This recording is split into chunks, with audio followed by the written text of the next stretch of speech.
Mr. Manyanya. Mr. Manyanya.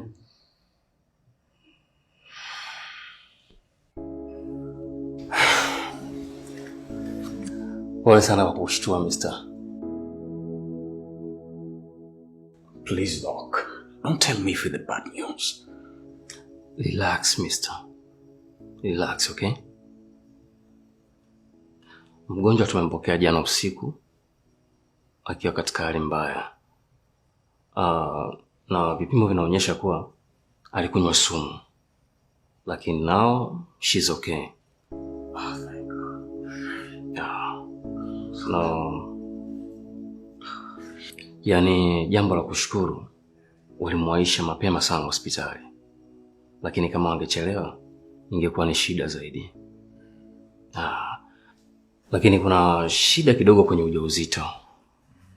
Tumejaribu kupambana, lakini inaonekana ina shake. Inatishia kutoka. Kwa hiyo hili ni tatizo. Lakini now she's okay. Tutaendelea kubaki naye hapa kwa siku kadhaa kwa ajili ya uangalizi zaidi, na imani kwamba atakuwa sawa. Kwa hiyo haijathibitika moja kwa moja kwamba mtoto naye atakuwa ameharibika. Ujauzito haujaharibika, ila unatishia kuharibika. Unakuwa kama una shake hivi. Kwa hiyo hapa ni jambo la kumwomba Mungu tu. Na ndio maana tunaendelea kupambana na tutapambana, na imani kila kitu kitakuwa sawa.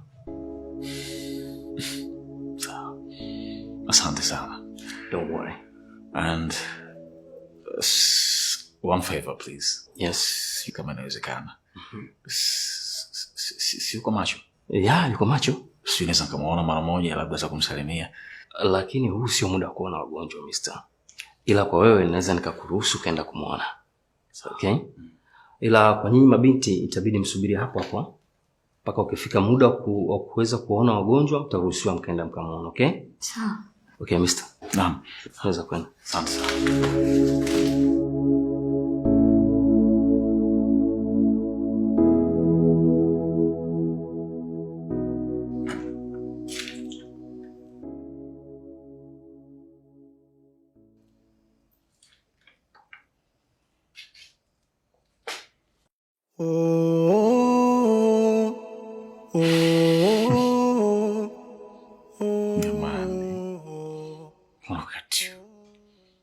Kama kachawi.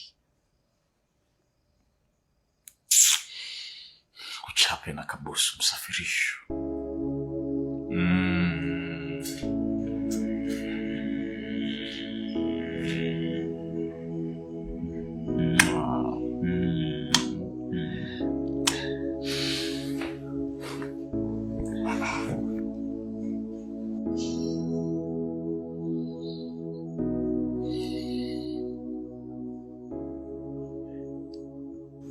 Pole mama.